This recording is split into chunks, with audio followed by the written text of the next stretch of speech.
पूजा करून आले मी आणि फोटो काढत होते. ऑब्वियसली मी जरासं हेअरस्टाईल वेगळी केली होती. आता फोटो काढत होते त्याच्यामुळे सोडलेत केस.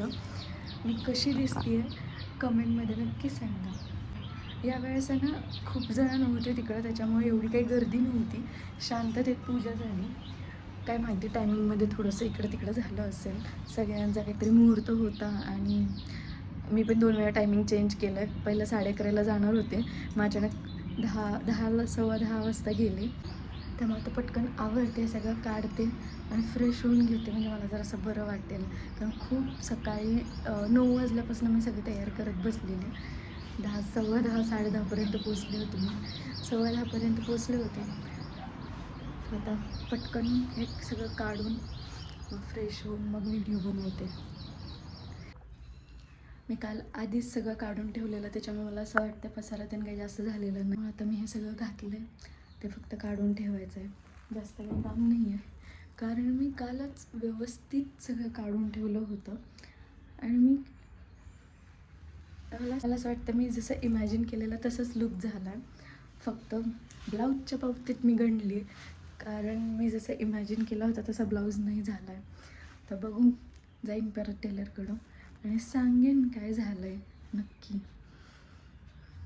मम्मी म्हणत होती तिकडंच ब्लाऊज टाकायला पाहिजे होतं, पण आपल्याला घाण सवय आहे ना एक्सपिरियन्स घ्यायची. सो घेतला 500 रुपयाचा एक्सपिरियन्स. बघू आता काय म्हणतं टेलर. जाऊन रिपेअर करून दिली तर ठीक आहे, नाही गेली तर एक्सपिरियन्स.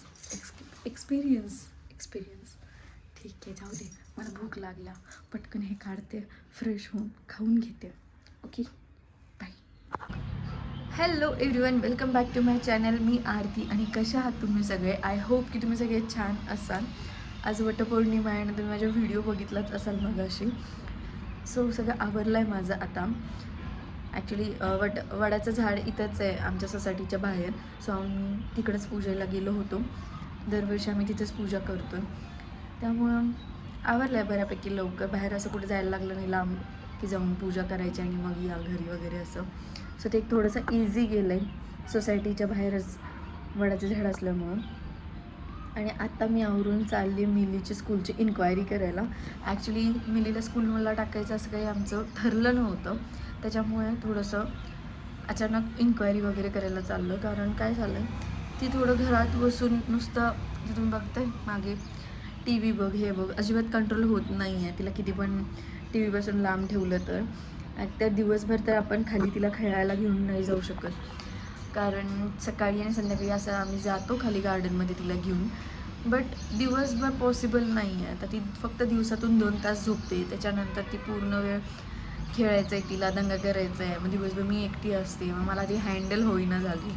मग मला ह्याला मार, मला मार, चिडचिड कर, असं चाललं. हां बघितलं,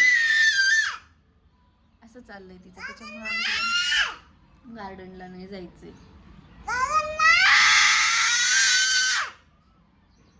सो चला आल्यावर व्हिडिओ बनवते, कारण हे तर काही थांबणार नाही आहे. इन्क्वायरी करून येते मी आणि मग बोलू आपण.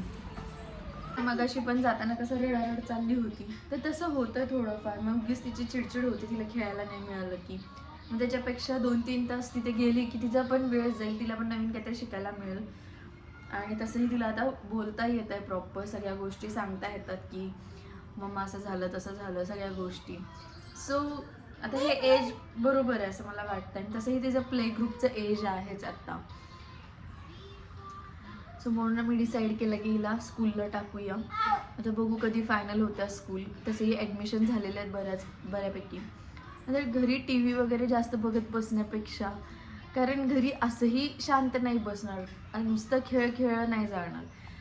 त्याच्यापेक्षा ठीक आहे 2-3 तास तिकडे जातील, 2 तास झोपायला जातील, असेही तिचे 4-5 तास दिवसातनं जातील. हा विचार करून आम्ही हा डिसिजन घेतला आहे.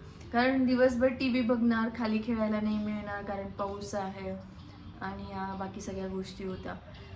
म्हणून आता बघू कधी डिसाईड होत्या स्कूल आणि कधी ॲडमिशन होतं आहे आणि कधी जाते तिचा स्कूलचा फर्स्ट डे. अजून घालायचं नाही घालायचं असंच चाललं आहे, इन्क्वायरी जरी केली असली तरी. बघू. तुमच्यासोबत बोलत बोलत लसूण पण सोलून झालं. चला आता मी स्वयंपाक करते पुरी भाजी बनवणार आहे मी आज, कारण आज उपवास आहे शुभमचा पण माझा पण.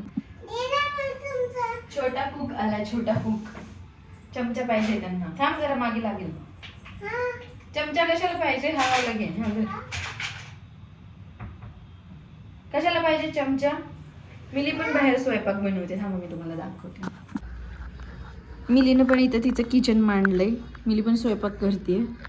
मम्मा कसं मिलीला ओट्यावरती बसवते, किचन ओट्यावरती, तसं मिलीनं पण चुटकीला ओट्यावर बसवलंय. आणि यांचा स्वयंपाक माण्याचा खेळ चाललाय.